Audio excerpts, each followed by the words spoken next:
Bonjour à tous, aujourd'hui nous allons poursuivre la synthèse sur l'herborisation dans les communautés végétales d'altitude que j'avais effectuée en juillet 2021 entre le col du Lautaret et le col du Galibier.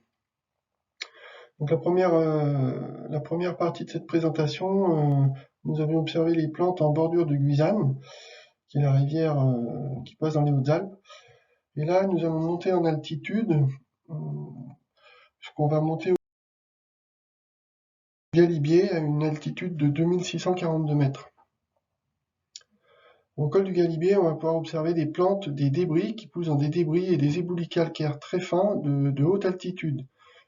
Donc une dominante de végétation rase et clairsemée, puisqu'il n'y a plus d'arbres, des espèces typiquement artico-alpines et orophytes, donc orophytes des plantes des massifs montagneux, une composition floristique influencée par la taille et la mobilité des blocs, et beaucoup de plantes endémiques des Alpes.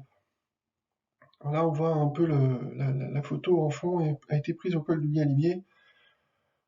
On voit ces petites plantes qu'on va découvrir un peu plus loin, notamment la ranuncule des glaciers. Alors là, nous avons un Pachyplorum mutellinoides, une ligustique fausse mousse, qui fait partie de la famille des Apiacées. Donc c'est une plante vivace qui va mesurer entre 5 et 15 cm, qui va présenter une souche non fibreuse, à l'inverse de l'espèce Adonidifolia, qui elle présente également un limbe plus grand, des involucres quasi nuls et des fleurs blanc rosé à purpurine. Pachyplorum mutellinoides se rencontre uniquement en altitude. Ces fleurs sont blanches, en ombelle bombée à 12-20 rayons. Les involucres à 5-10 bractées, trifides et nombreuses bractéoles. Elle va affectionner les crêtes ventées, pauvres calcaires. Une plante malgré tout assez sympathique, assez symbolique de ce type de milieu. En haut à gauche, en petit 1, nous avons l'Antenaria carpatica, l'anténaire des Carpates, famille des astéracées, une petite plante qui va mesurer entre 5 et 15 cm, qui va s'adapter sur des sols à tendance calcaire ou siliceuse, et en pH plutôt inférieur à 7, acide, à tendance plutôt siliceuse. Plante sans stolon, avec des bractées internes brunâtres, à l'inverse de l'autre espèce d'Antenaria qui est dioica, pour qui les bractées de l'involucre sont roses sur les individus femelles et blanches chez les mâles. C'est un bon critère d'identification. En petit 2, en dessous, nous avons le Cirsium spinosissimum, le fameux cirse épineux, une autre astéracée qui est de plus fort développement, puisque là on peut atteindre les 50 cm. Une plante qui va affectionner des lieux humides, des pelouses et des rocailles entre 1800 et 3000 mètres d'altitude. Alors, à défaut d'être brouté par le bétail, il y a un champignon parasite qui va infester régulièrement ses fleurs, ce qui va permettre de le réguler, parce que sinon il a tendance à être envahissant. Il se propage assez bien dès qu'il trouve un terrain qui lui convient. Et notamment là, il est dans un biotope, donc il pourrait vite devenir envahissant. Par contre, le fait qu'il soit très épineux, le bétail ne s'y trompe pas.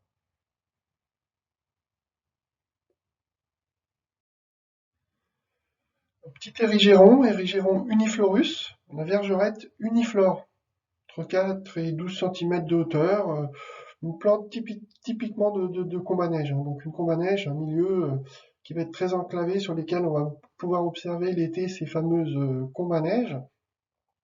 Et selon l'année et l'épaisseur du manteau neigeux de la saison, une combat-neige peut rester enneigée jusqu'à 10 mois dans l'année, donc ce qui est quand même très conséquent. Donc, ce petit érigéron va nous présenter des tiges simples, pourprées comme l'involucre, à un capitule, des bractées involucrales velues et laineuses. C'est une plante relicte glaciaire qui s'observe entre une altitude de 2000 à 3000 mètres d'altitude, et principalement sur des crêtes et des rochers.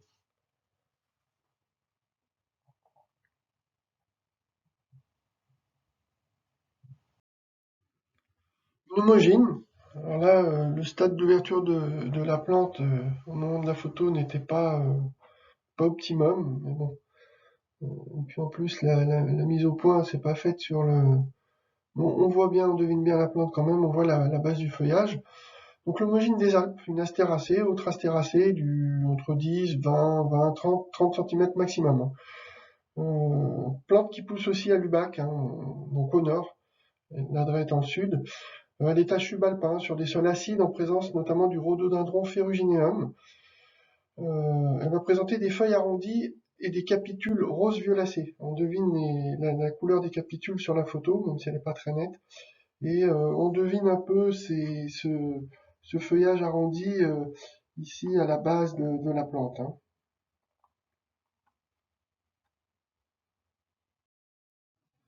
Très belle plante que j'apprécie beaucoup, à pas confondre quand elle n'est pas en fleurs avec le, le génépi. La Jacobea incana, sous-espèce incana, le senson blanchâtre. Donc, une plante endémique des Alpes, hein, qui va pousser, on peut l'observer jusqu'à 3000 mètres d'altitude. Euh, et la particularité, c'est sa racine qui contient de la sénécionine, qui est un alcaloïde toxique, comme la majorité des sensons d'ailleurs. Alors, les sensons étant un genre d'une grande diversité, énormément d'espèces. Petite fleur jaune, assez sympathique, hein, assez lumineuse d'ailleurs, on ne peut pas la louper, hein. Le canthème des Alpes, le Canthémopsis alpina, la sous-espèce alpina, une plante qui va affectionner plutôt des sols siliceux, qui va former des touffes à tiges simples, dressées, assez communes de nos montagnes siliceuses, où on va pouvoir l'observer jusqu'à des altitudes de 2800 mètres. Elle est connue dans tous les départements alpins français. Et en Vanoise, on peut l'observer entre 1750 et 3150 mètres d'altitude.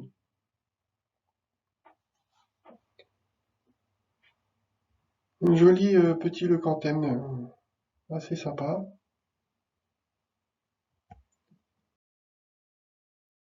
L'arabette des Alpes, l'Arabis alpina, de la famille des choux, un brassicacées. Petite plante entre 5 et 30 cm. Va préférer, elle, des sols plutôt à tendance calcaire. Donc, du latin arabia, Arabie, aucun lien avec cette région du monde, hormis le fait que la famille des brassicacées, choux, moutarde, colza, ait été rapportée du Moyen-Orient par les croisés. Donc, comme quoi, hein, pour la petite histoire, le nom des plantes par les botanistes est quelquefois assez curieux. Une autre arabette bleuâtre, l'Arabis cerulea, une endémique alpine de moraine, humide, de type calcaire, observable entre 2100 et 3100 mètres d'altitude. Alors, certaines arabettes poussent sur des terrains secs comme les déserts d'Arabie, d'où la dérivation latine arabis du latin arabia, comme on a vu précédemment. Donc, l'arabette bleue va mesurer entre 2 et 12 cm. Sur la photo, là, on était sur une plante d'à peu près 4-5 cm, pas plus, hein. Assez discrète, hein. On voit cette couleur de fleurs, là, les pétales légèrement rosés, violacés, mais c'est pas très flashy, hein. Au col du Galibier, quand vous arrivez au col du Galibier, toutes ces plantes, on les a observées dans des milieux vraiment typiques et représentatifs de cette végétation rase, hein, et très clairsemée, hein, qui vont aller de la plante en poussin comme des drabes, des plantes rampantes comme la saxifrage à feuilles opposées, des floraisons précoces et fugaces dès la fonte des neiges. Évidemment, l'enneigement, la taille et la mobilité des blocs influencent énormément la composition floristique. Et des lieux plus longuement enneigés peuvent abriter notamment la ranocule des glaciers, saxifrage biflora, ainsi que des plantes de combat-neige, comme on commence à en voir, calcicoles, telles que notamment l'Arabis cerulea, le Carex parviflora, entre autres.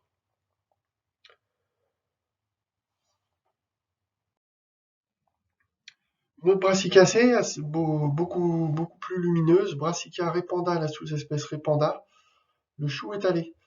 Alors ça, c'est une plante qui est sous statut de protection régionale dans les Hautes-Alpes. Plante hémicryptophyte à caméphyte, hein. Donc hémicryptophyte, les bourgeons de survie sont situés à la surface du sol. Caméphyte, les bourgeons de survie sont situés à moins de 50 cm du sol. On va pouvoir l'observer plutôt sur des sols à tendance plutôt calcaire. Des feuilles groupées en rosette, très sombres, assez luisantes, on devine un peu sur la photo, rétrécies à la base, plus ou moins dentées. Les fruits sont des siliques, de forme allongée, brusquement rétrécis en bec. Une belle plante de montagne. Petite grappe, Draba phoezoon, Draba aizoides, 2 à 10 cm, qui va présenter des fleurs à 4 pétales, des feuilles ciliées groupées en rosette. On devine un petit peu sur la photo, même si la mise au point est sur la fleur, mais là on voit ces petites rosettes de feuilles. Elle est très fréquente, elle fréquente les crêtes et les parois rocheuses d'altitude. Celle-là, on en a installé sur le jardin alpin du parc. Certaines commencent à s'installer un peu dans la durée, mais manque un peu de recul encore pour être sûr qu'elles soient vraiment pérennes sur le milieu. L'Orningia alpina, sous-espèce alpina, Luchenzie des Alpes, autre brassicacée, très jolie, très gracile, très fine, très florifère. Petite plante entre 3 à 15 cm, qui va présenter des tiges assez grêles, nues, à poils simples et ramifiées, très ramifiées, hein. On voit bien, ça forme une belle touffe. La sous-espèce Brevicolis est encore plus petite, environ 5 cm et un style inférieur à 0,2 mm. On appelle cette plante le cresson des chamois, parce que les chamois s'en délectent. Et elle va affectionner des sols à tendance calcaire, des éboulis, les moraines de l'état subalpin à alpin.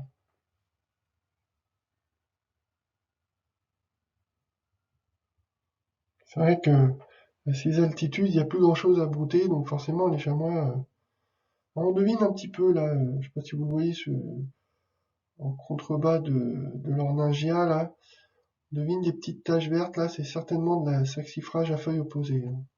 On observera plus loin. Minuartia coenoides, l'alice faux-orpin, en famille des œillets, notamment, entre autres, Caryophyllacées.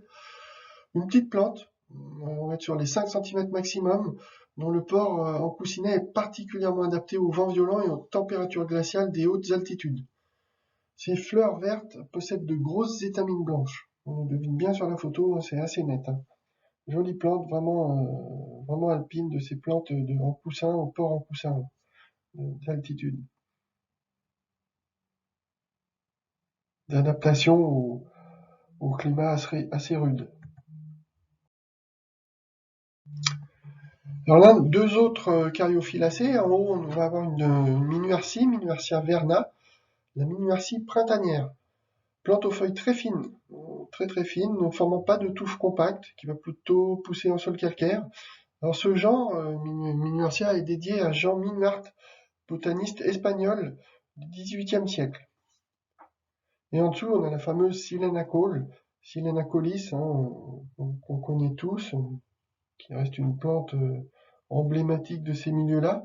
À savoir que la vraie Silena Cole est en fait la sous-espèce Bryoides, car ces fleurs n'ont réellement pas de tige. Elles présentent une adaptation physiologique car il règne à l'intérieur du coussinet un climat plus propice qu'à l'extérieur. Une variation thermique en fait qui vont être entre la température extérieure du coussin de la plante et l'intérieur qui peuvent osciller jusqu'à 8-10 degrés.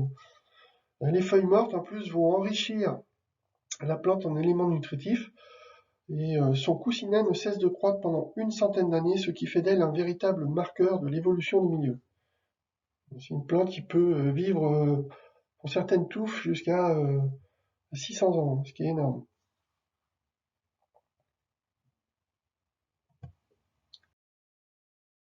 Sempervivum montanum, joubarbe des montagnes.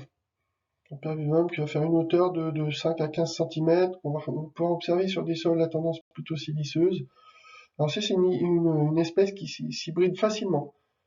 Il va présenter des feuilles caractérisées par des poils glanduleux sur toute leur surface et qui dégagent une odeur de résine, un peu de pain. Lui, il affectionne les massifs siliceux ou les terrains décalcifiés, donc sans calcaire, à des altitudes oscillant entre 1500 et 3000 mètres. Alors, effectivement, quand il n'est pas en fleurs, là on le voit bien, il est noyé un peu dans les autres plantes. On ne le repère pas au premier coup d'œil forcément, mais en fleurs, il doit prendre tout son intérêt.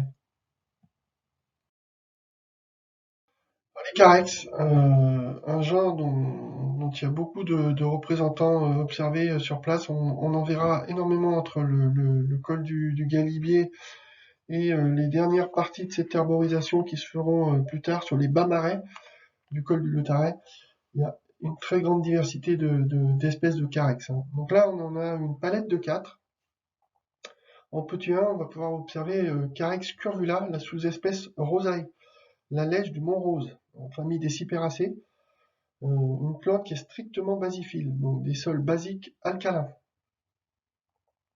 En petit 2, Carex parviflora, la lèche à petites fleurs. Pareil, un carex de petite taille, 25 cm maximum.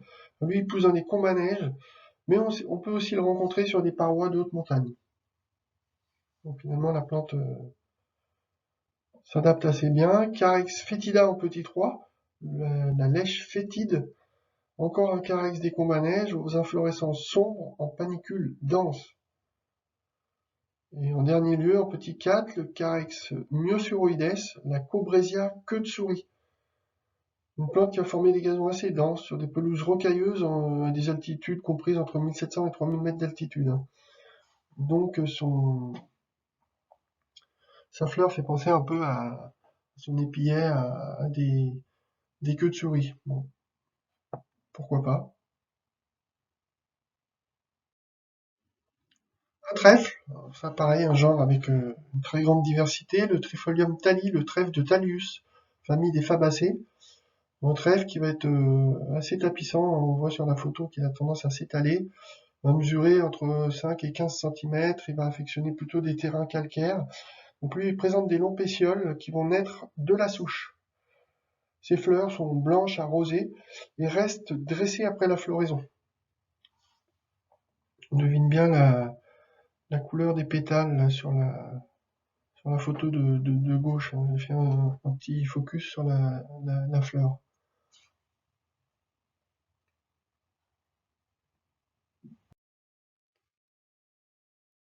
Gentiana brachyphylla, alors le fameux gentiane hein, avec des bleus vraiment extraordinaires. La gentiane à feuilles courtes, une famille des gentianacées. Alors il y a une légende qui attribuerait la découverte des vertus médicinales de gentiane à Gencio, roi d'Illyrie, ce qui expliquerait l'origine du nom de genre. Alors cette gentiane détient le record d'altitude des gentianes dans les Alpes, puisqu'elle peut atteindre des altitudes qui peuvent aller à 4000 mètres d'altitude, hein. On peut l'observer jusqu'à 4000 mètres d'altitude. Donc il y a trois principaux critères d'identification, de détermination pour cette gentiane. Elle présente un calice à profil cylindrique et non ventru. Son calice a des ailes très fines et très peu marquées, et le tube de la corolle est au moins 2 fois plus long que le tube du calice. Bon, là, on rentre un peu dans les termes botaniques, mais ce sont trois critères principaux qui permettent de l'identifier clairement. Donc une petite gentiane hein, qui va faire 5 cm maximum, qui va affectionner plutôt des sols à tendance siliceuse.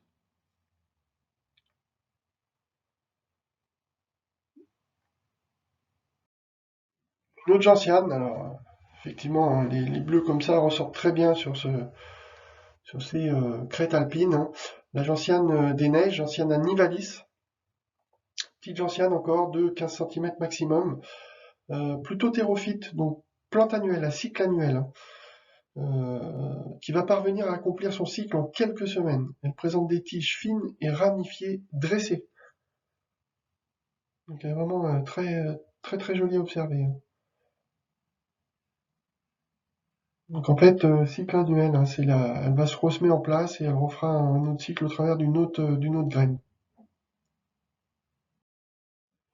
Une usule, l'usule jaune, l'usula lutea, famille des joncs, juncacés.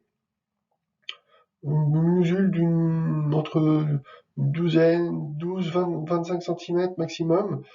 Alors c'est une plante plante adepte et indicatrice des rochers acides et des landes à rhododendron et myrtilles. Donc ça c'est un bon indicateur. Elle va affectionner des forêts claires, des landes, mais fréquente aussi également, on peut l'observer sur des pelouses de l'étage alpin. Jaune assez lumineux, une plante qu'on a installée notamment dans les bouliers alpins sur le projet du parc et elle s'est bien installée. Et quand elle est en fleurs, elle est assez lumineuse, on peut pas la louper. Et elle retranscrit très bien le milieu. La gagée de Lyotard, Gagea fragifera, famille des lys liliacées. Alors, une plante aux feuilles cylindriques en forme de jonc, qui va mesurer entre 5 et 15 cm. À savoir qu'à la fin du XVIIIe siècle, elle fut décrite par Dominique Villard, qui était un premier grand botaniste du Dauphiné, qui la dédia lui-même à l'un de ses contemporains, Pierre Lyotard, botaniste dauphinois très actif. Le genre Gagea doit son nom à Thomas Gage, botaniste anglais. Donc pour la petite histoire du nom de la plante. Alors ça, c'est une plante on va classer dans les géophytes, hein. Le bourgeon de survie va être situé sous la surface du sol.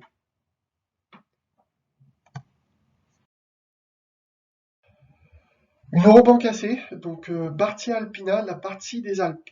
Euh, Plante d'une vingtaine de centimètres maximum, artico-alpine de milieu humide, mésohygrophile. Alors une plante qui est dédiée à Jean Barthes, 1710-1738, qui était un ami de Linné, mort prématurément. Donc ces fleurs, fleurs couleur de deuil, puisque cette couleur fait penser un peu au deuil, hein. C'est assez sombre, assez triste. Bien que moi, en montagne, sur cette plante-là, j'apprécie assez sa couleur de fleurs. Alors ça, c'est une plante qui est sous protection régionale en Auvergne et en Lorraine. Donc, statut de protection dans deux régions.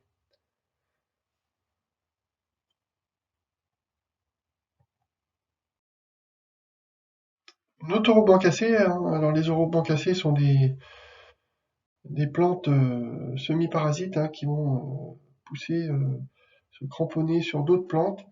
Donc la pédiculaire verticillée, Pedicularis verticillata, donc semi-parasite, en ce qui elle s'accroche a priori sur des graminées prairiales, des graminées de prairie, hein. Donc les racines de la pédiculaire vont aller s'accrocher sur les racines de ces graminées pour leur pomper un peu les éléments nutritifs, des oligo-éléments, etc. Donc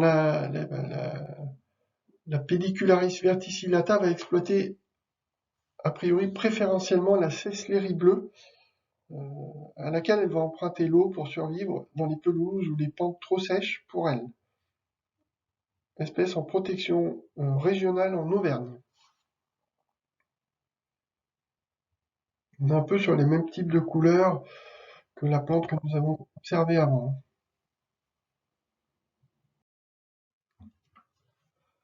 Alors Véronique, une Véronique des Alpes, la Véronica alpina, famille des Plantaginacées, petite Véronique d'une quinzaine de centimètres, qui va présenter des feuilles opposées, disposées tout le long de la tige, hein. On voit bien sur la photo, courte et velue. C'est très flagrant, on voit bien ces petits poils sur, sur la tige et les feuilles. Pas de rosette basale et pilosité non glanduleuse. Donc pas de petites glandes sur les poils. Petite Véronique d'un petit bleu assez pâle mais assez joli malgré tout. Un plantain, le plantain des Alpes, Plantago alpina, famille des Plantaginacées, mi-cryptophyte de 5 à 12 centimètres. Alors lui, on va le rencontrer uniquement en altitude, dans les prairies et les pâturages sur des sols assez riches, donc qui vont être notamment amendés par les troupeaux qui vont paître en altitude.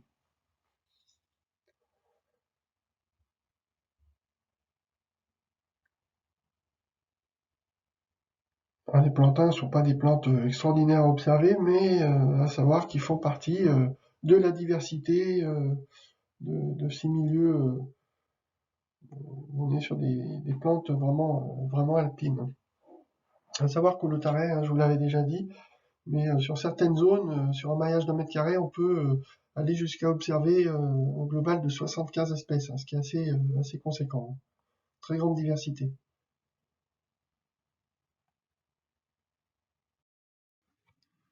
Armérie des Alpes, Armeria alpina, une plante qui va faire à peu près 25 cm, qui va coloniser des moraines, des éboulis siliceux, des étages subalpins et alpins.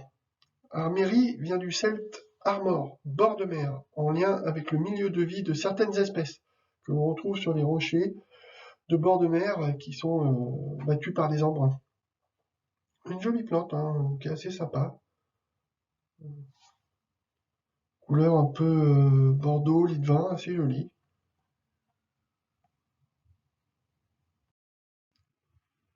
Le vulpin de Gérard, Alopeculus gérardi, sous-espèce Gérardi, alors une poacée, entre 15-30 cm, qui va affectionner des sols plutôt siliceux, va présenter un épi ovoïde court, des feuilles glauques à gaine renflée, en vessie.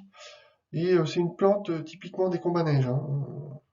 On voit bien on devine ici une feuille donc le feuillage assez glauque, hein, globalement, on voit tout ce feuillage assez glauque. Euh, on devine un peu la base de gaine renflée sur la photo.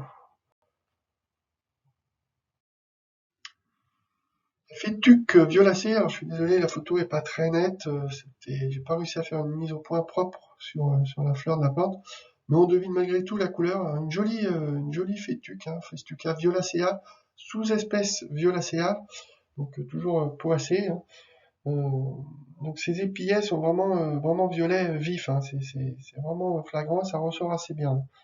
Alors c'est une espèce typiquement des pelouses d'altitude, hein. Une jolie fétuque. Elle aussi installée sur un des éboulis du jardin alpin et qui s'installe de manière pérenne, gentiment mais sûrement. Poacémisia, donc le paturin du Mont-Cenis, autre poacée d'une quarantaine de centimètres, qui va affectionner des sols à tendance plutôt calcaire. Alors les poas pourraient être un genre cosmopolite des régions tempérées et froides d'environ 500 espèces, quand même assez conséquent. Paturin principalement caractérisé par des feuilles basales à limbe distique alternées dans un même plan, qu'on voit bien sur la photo. Une autre poacée, donc Cesleria cerulea, la ceslerie bleue, petite poacée 10-50 cm grand max, qui va se reconnaître par ses épillets au reflet un peu bleuté, métallique, au bout d'une longue tige courbée. On le voit sur la photo, hein, et qui va pousser sur des sols à tendance calcaire. On voit bien cet épillet un peu, un peu courbé, là.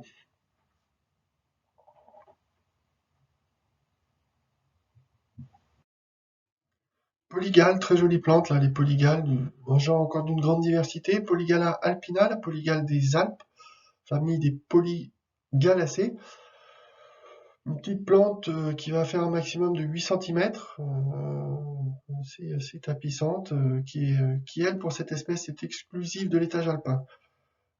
L'attractivité pour les pollinisateurs des fleurs de polygale va se trouver dans les ailes de celles-ci, qui correspondent à deux sépales pétaloïdes. Un joli bleu, hein. C'est une plante vraiment sympathique.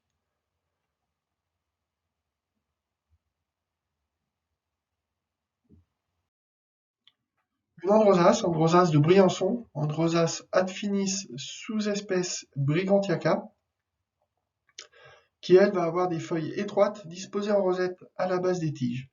Ses pédoncules sont dressés et très peu velus. Une plante de 8, entre 2 et 8 cm grand max, hein. Les androsaces, pareil, on en a d'installés sur les boulis alpins. représentative des Alpes au parc et elles s'installent assez bien. On peut déjà les observer en fleurs. Déjà cette année, j'arrive déjà en fleurs. Là, on arrive sur la fin mars. Elles commencent déjà à être en fleurs. Famille des primulacées, hein.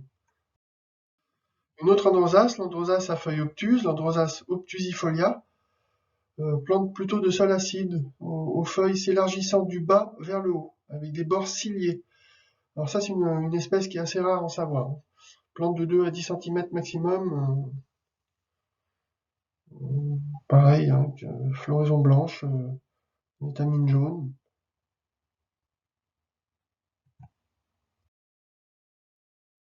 On reste dans les androsaces, l'androsace de Vitaliano, Androsace vitaliana. Alors, le nom d'androsace est à l'origine l'appellation d'une plante syrienne indéterminée, dont la traduction grecque signifie homme, andros, et bouclier, sakos. Elle s'observe dans les Alpes du Sud, les Dolomites, les Pyrénées, sur des sols à tendance calcaire, des grès ou roches sédimentaires. Elle présente une rosette basale de feuilles duveteuses. Plante de 2 à 8 cm, caméphyte, donc des bourgeons de survie situés à moins de 50 cm du sol. Une jolie floraison jaune. Elle aussi installée sur l'alpin du parc floral, qui fait sa petite floraison tous les ans. Se développe lentement, mais elle est présente.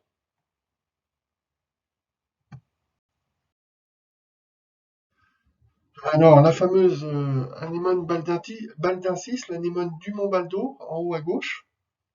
Alors là, on est sur la famille des ranunculacées, une plante qui va présenter une souche traçante et stolonifère. L'envers de ses pétales est velu, donc muni de poils. Ces graines sont regroupées, évoquent la fraise, l'anémone fraise. Mais attention, c'est une plante qui est toxique, hein, comme la majorité des ranunculacées. Et en dessous, évidemment, la fameuse renoncule des glaciers qu'on a vu au tout début de la présentation. C'est des plantes que j'ai pris sur site, hein, au col du Galibier, qui était, là, par chance, était en fleurs, tout en fleurs à ce moment-là. C'était assez magique. Ranunculus glacialis, qui elle va avoir le dessous des pétales hérissés de poils roux, des feuilles basales épaisses, vert brillant, glabres. Une plante à fleurs la plus haute d'Europe. Vraiment pousse très haut en altitude. On peut l'observer jusqu'à plus de 4000 mètres d'altitude. Jusqu'à 4275 mètres en Suisse au sommet du Finsteraarhorn. Elle peut survivre à des températures extrêmement variées sur un mois d'été qui peuvent passer de moins 12 à plus 44 degrés, hein, donc une très grande amplitude thermique. Elle contient des alcaloïdes toxiques pour l'homme, mais pas pour le chamois qui va s'en délecter également. Jolie plante, hein. Puis là, quand elle est vraiment dans son biotope, là, milieu très très rocailleux, là, on voit bien les fleurs ressortent, c'est magique. Alors capricieuses, j'en ai semé, elles ont germé, installées sur un éboulis. Alors bon, pour l'instant, c'est pas encore, on n'est pas encore sur une installation pérenne, mais on y travaille en tout cas. Renoncule de Kupfer, Ranunculus kupferi, plante de 5 à 20 cm qui va affectionner plutôt des sols siliceux. Le sommet de sa tige est velu, on le devine un peu sur la photo, on voit ces quelques poils. Alors aussi appelée renoncule des Pyrénées, mais elle vit dans les Alpes. La vraie renoncule des Pyrénées est Ranunculus pyrénéus, qui elle ne vit que dans les Pyrénées.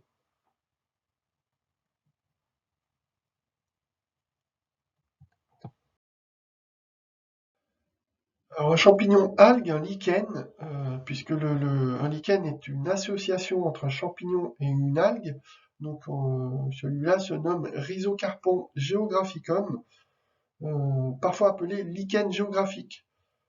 Alors espèce de lichen crustacé qui va former des plaques de couleur généralement verte sur les rochers siliceux, donc au pH acide des montagnes et des bords de mer, ce qui est un bon indicateur. Alors ces lichens peuvent vivre jusqu'à 4500 ans dans des zones froides et arides, ce qui est énorme en fait. Des fois on s'extasie devant certains arbres qui sont plus que centenaires, présentant des circonférences de tronc énormes, alors qu'on va passer à côté d'un lichen qui peut être beaucoup plus vieux. Alors un lichen crustacé d'à peine 5 cm de rayon a déjà 100 ans, en termes d'échelle de mesure de temps, hein. Donc vous voyez, c'est assez impressionnant quand même, hein. Donc Geographicum, parce que ça fait penser un peu à une map monde.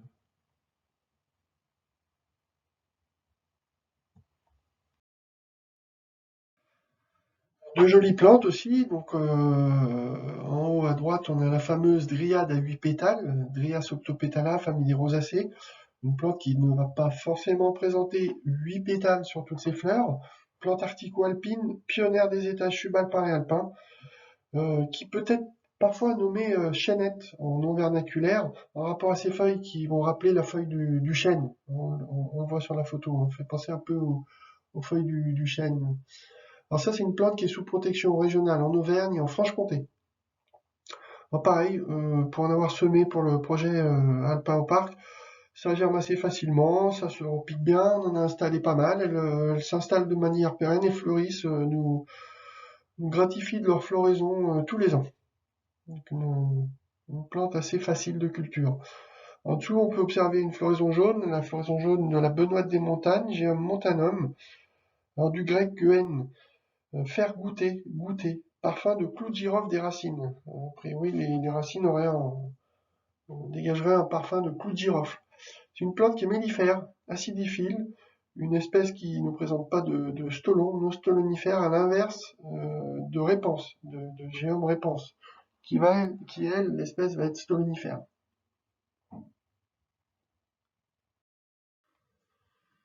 Potentille dorée, Potentilla aurea, famille des rosacées, donc une plante d'une vingtaine de centimètres maximum, qui est très riche en tanins, qui contient énormément de tanins, et qui donc est astringente et antidiarrhéique. Elle peut être utilisée en tisane contre les diarrhées et les gingivites. N'oublions pas que la pharmacopée vient en majorité des plantes. Potentille de Braun, Potentilla browniana, petite potentille de 4 cm maximum, très tapissante, qu'on va observer sur des sols à tendance calcaire, typique des combats neige, qui va avoir des feuilles luisantes portées par des tiges prostrées.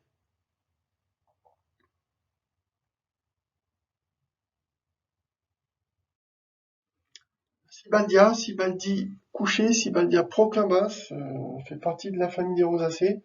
Une fleur qui va présenter une fleur un peu jaune verdasse. Une petite plante qui va être au maximum de 5 cm. Alors, une petite histoire, on en a effectivement, c'est une plante de combat neige, on en a installé dans le projet alpin au parc, dans notre zone symbolique de combat neige. Et les plantes, on est plus sur du 5-10 cm, hein, à tel point que quand je l'ai observée au col du Galibier, celle-là, je l'ai pas reconnue sur le coup, tellement elle était rase, hein. On était là sur la photo, on est sur du 1,5 cm, 2 cm maximum, hein. Donc on voit bien qu'en biotope, les conditions climatiques influent énormément sur le développement de la plante, hein. Donc forcément au parc, c'est plus confortable, hein, c'est plus moelleux, donc la plante se développe plus fortement. Euh, alors c'est une plante qui est sous statut de protection régionale en Alsace. Elle est dédiée à Robert Sibald, qui était un médecin naturaliste écossais, cofondateur du jardin botanique d'Édimbourg. Floraison assez discrète, mais qui n'est pas de culture difficile, qui va faire son cycle. À Paris, elle fait son cycle annuellement, elle fleurit, mise à graines, sans problème. Bon, par contre, effectivement, des décalages de période de floraison assez marqués qui peuvent aller jusqu'à 1 mois et demi, 2 mois, en rapport au biotope. Alors, deux saules, hein, deux salicacées. En premier, en haut, nous avons le saule herbacé, qui est considéré comme l'arbre le plus petit au monde. C'est une espèce dioïque, on peut l'observer au niveau de la mer, dans des pays nordiques et à plus de 3000 mètres d'altitude en Vanoise. Ce saule désigne la végétation des combats-neiges acides, du Salicyum herbacea. Donc on va le retrouver sur des sols à tendance acide. Et en dessous, on a le saule réticulé, Salix reticulata, qui lui va présenter un duvet porté par ses jeunes feuilles, qui s'observera uniquement sur la face inférieure du limbe sur les vieux sujets. Apparaîtront alors de fortes nervures en réseau ou en réticule sur le limbe. On les devine un peu sur la photo, d'où le nom de celui-ci. Dans l'Antiquité, une réticule était une coiffure à mailles enfermant les cheveux. Donc peut-être que le botaniste qui observait cette feuille connaissait cette coiffure à mailles, et ça a dû l'inspirer pour nommer la plante. Alors le sol réticulé, j'en avais fait un prélèvement dans le Beaufortin, avec quelques petites radicelles installées dans un combe à neige. Il a tenu la première année, après c'était un peu plus compliqué, j'ai pas réussi en tout cas j'arrive pas à le retrouver dans le milieu. À voir si on arrive à le retrouver et le pérenniser, ce qui serait assez sympa. Un autre saule, le saule à feuilles de serpolès, Salix serpidifolia. Alors le mot salix en latin provient de deux mots celtiques qui signifient près de l'eau, sale et proche, et lisse, eau. Donc un saule qui lui donc s'étale, il y aura une hauteur de 5 à 30 cm qu'on va observer sur des sols plutôt à tendance calcaire, qui fait partie des hémicryptophytes donc. Un joli saule, alors lui aussi j'en avais récupéré un à une foire aux plantules, la foire aux plantules de l'année dernière, installé sur la zone falaise de notre projet et qui pour l'instant s'installe solidement. Une saxifrage, la saxifrage fausse mousse, Saxifraga androsacea, une petite saxifrage à floraison blanche de 2 à 10 cm. Donc à savoir que les saxifrages ont des pétales libres et 10 étamines, alors que les androsaces, de la famille des primulacées, ont des pétales soudés à 5 étamines. Donc attention aux confusions, hein. Donc cette saxifrage fausse mousse, est sous protection régionale en Auvergne. Effectivement, si on regarde vite fait que la fleur comme ça, en rapport au saxifrage, aux androsaces qu'on a vu tout à l'heure, effectivement, on pourrait vite se tromper. Donc, il faut bien observer la plante et notamment les pétales.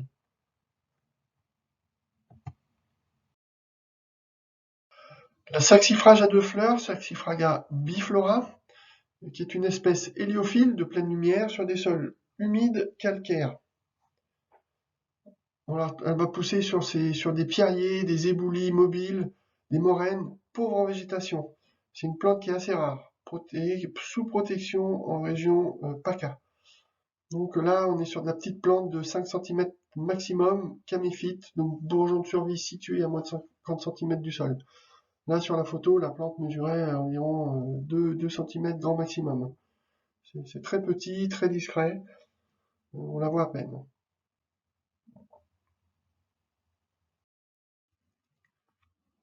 Saxifrage musqué, Saxifraga moscata, qui va avoir des feuilles généralement peu glanduleuses et dépourvues de nervures. Donc une plante d'une douzaine de centimètres grand maximum.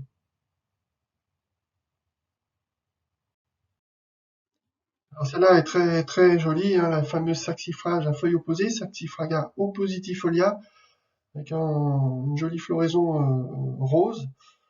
Une petite plante comprise entre 1 et 6 cm grand maximum qui a tendance à s'étaler. Alors malgré son origine alpine, cette plante se rencontre de 400 mètres d'altitude, notamment au lac de Constance, à 5000 mètres d'altitude au Tibet, en passant par l'Alaska, la Norvège, due aux glaciations. Alors, chez nous, elle est en protection régionale en Auvergne. C'est une plante qui se ressème assez bien, en biotope.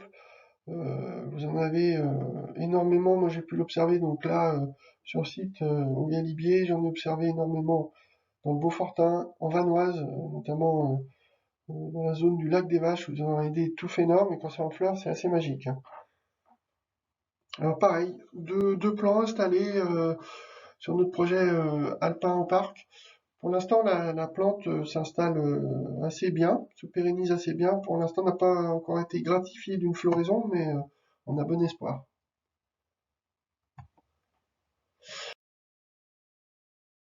Alors là, on va observer une deuxième partie qui vont être des plantes d'éboulis et débris rocheux, siliceux, mobiles des étages subalpins et alpins. Donc des plantes assez robustes, à enracinement puissant, hein, des forts enracinements, des plantes qui vont créer des associations de lithophytes fixateurs et lithophytes migrateurs, sur des éboulis assez grossiers, qui sont pauvres en terre fine, et témoins des fonctionnements des systèmes géomorphologiques de montagne.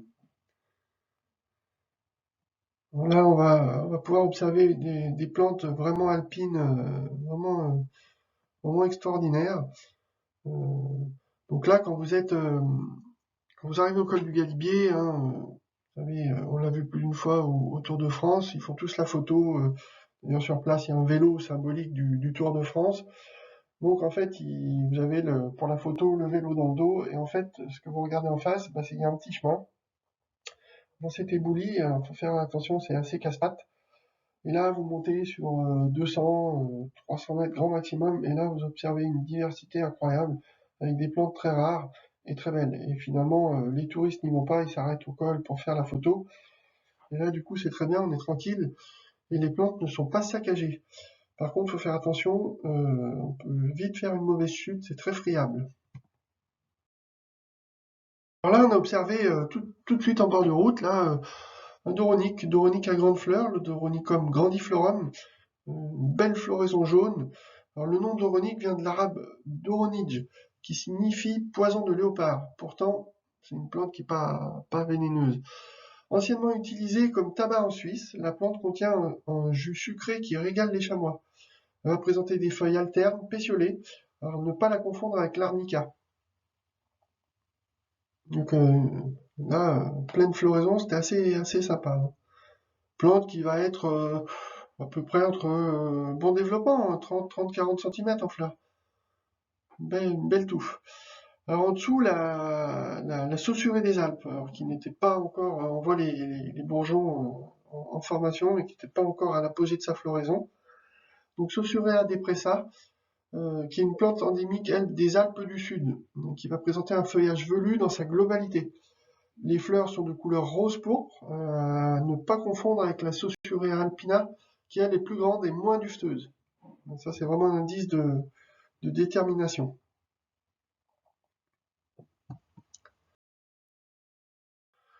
Alors, à gauche, nous avons la très jolie campanule du Mont-Cenis, Campanula senisia, qui peut fleurir jusqu'à 3800 mètres d'altitude, qui est une endémique alpine aux fleurs en étoile. C'est flagrant sur la photo, hein, cette forme d'étoile. Espèce qui est caractéristique des éboulis, des pierriers et des bris de roches calcaréo-schisteux et qui se délite en plaquettes. Très observable sur la photo, et comme je vous le disais, c'est très scabreux. On a vite fait de se casser la figure en observant ces plantes-là, parce que ça se délite sous les pieds. Et à droite, on peut observer la valériane des débris. Donc c'est très parlant dans le nom. La Valeriana salienca, qui fait partie de la famille des Caprifoliacées, elle aussi endémique des Alpes occidentales, qui va pousser sur des éboulis, des crêtes de roches sédimentaires, qui est une plante rare. Personnellement, je ne l'avais jamais observée. Et là, elle était en pleine floraison, une plante qui va mesurer entre 3 et 15 cm. Vraiment jolie. Une belle valériane. Alors là, on est quand même sur de la plante assez rare. Et les avoir en floraison tout en même temps, là, c'est assez magique.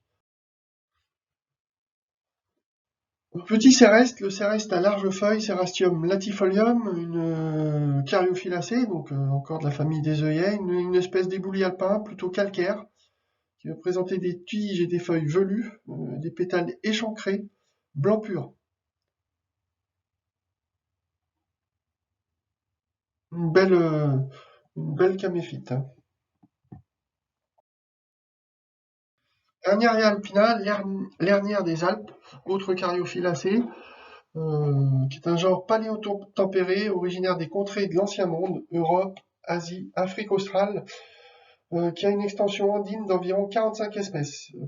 Une plante qui va présenter des entrenœuds courts, très courts, donnant un aspect dense et continu à la plante. On voit bien sur la photo, hein, c'est vraiment une plante très dense, hein. Là, on est sur la photo, la plante que j'ai prise en photo, on est sur du 2 cm, 3 cm grand maximum. Plante assez discrète malgré tout.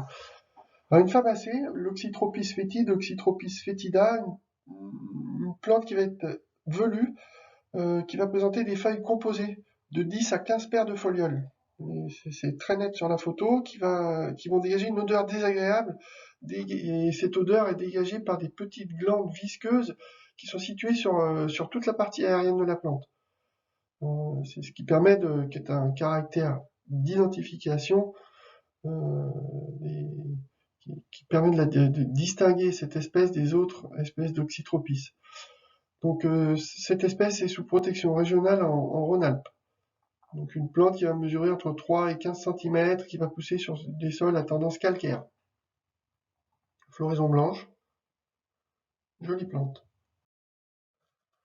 Notre Oxytropis, l'Oxytropis de Laponie, Oxytropis laponica, 5-15 cm maximum, on reste sur des sols à tendance calcaire, plante d'altitude, hypochrome, qui peut présenter des anomalies de couleur.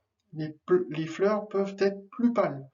Alors là, on est sur une floraison assez soutenue en couleur, mais pas se faire piéger. Il peut y avoir des fleurs plus pâles et ça sera la même plante. Elle va pousser sur des pelouses basiques.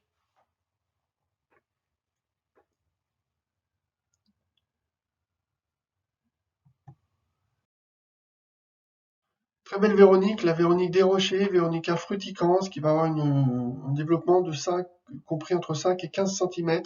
Alors du latin fruticans, souligneux. Plante artico-alpine, qui va pousser dans des éboulis siliceux. Un joli bleu, hein, qui se rapproche des bleus des fleurs de gentiane. Donc ça, c'est toujours magique, hein. Vraiment une très belle plante, hein. Famille des Plantaginacées. Alors, une jolie polygonacée, hein, c'est pas les polygonacées, les plantes, les rumex, hein, toutes ces plantes-là, des plantes sur lesquelles on a tendance à s'extasier. Mais là, l'Oxyria a deux styles.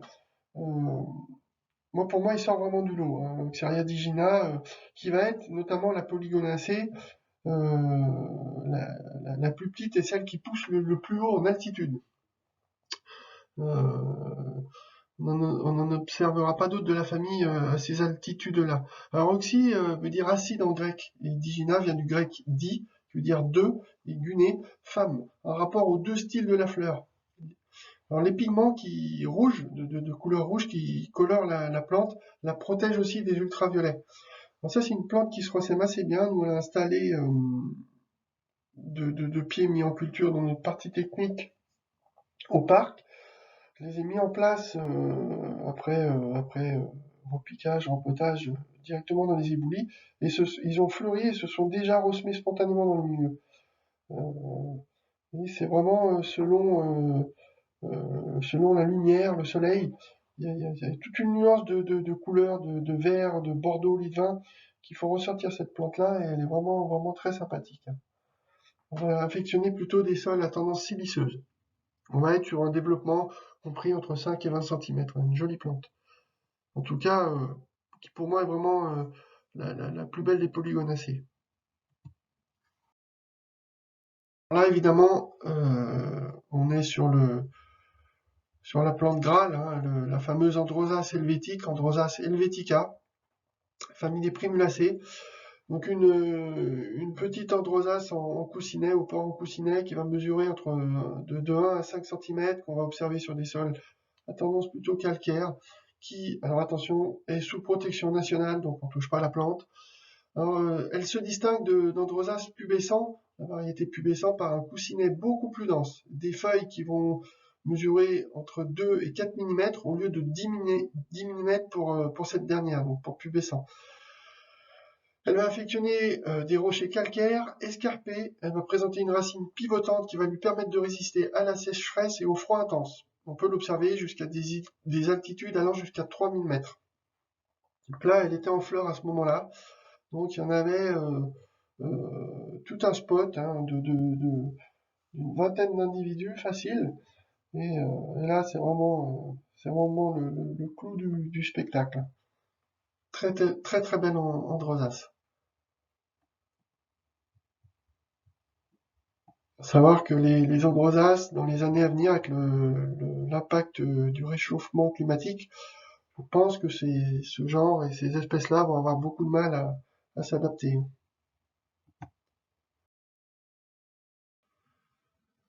La benoîte rampante, Geum reptans, la famille des rosacées, qui elle est une stolonifère aux fruits en forme de chignon spiralé, roussâtre. Alors j'aurais dû vous mettre un médaillon la- une photo du fruit, hein, c'est très, très spécifique et facilement observable, ce qui permet aussi d'identifier la plante quand elle est en fruit. Alors elle va pousser plutôt dans des éboulis plutôt siliceux. Alors dans les années 60-70, cette fleur a orné les billets suisses de 10 francs. Petite anecdote, hein. Donc une jolie benoîte qui va faire une vingtaine de centimètres en termes de développement, hein. Fait partie des hémicryptophytes. Donc voilà, nous avons fini l'observation de la deuxième partie de ces plantes d'altitude, hein, donc sur la synthèse des communautés végétales d'altitude. Et il y aura également une troisième et quatrième partie où on observera d'autres plantes en redescendant du col du Galibier sur le col du Lautaret, notamment sur une barre rocheuse qui représentait une très grande diversité, euh, très très conséquente en termes de diversité végétale et de pédologie. Et puis après, on descendra encore un peu en contrebas du col du Lautaret, sur les bas marais du col du Lautaret, notamment des prairies anardes, des mégaforbiaires, donc encore une autre mosaïque de milieux alpins. Donc voilà, je vous remercie pour votre attention et je vous dis à bientôt pour la suite de ces observations. Merci à tous.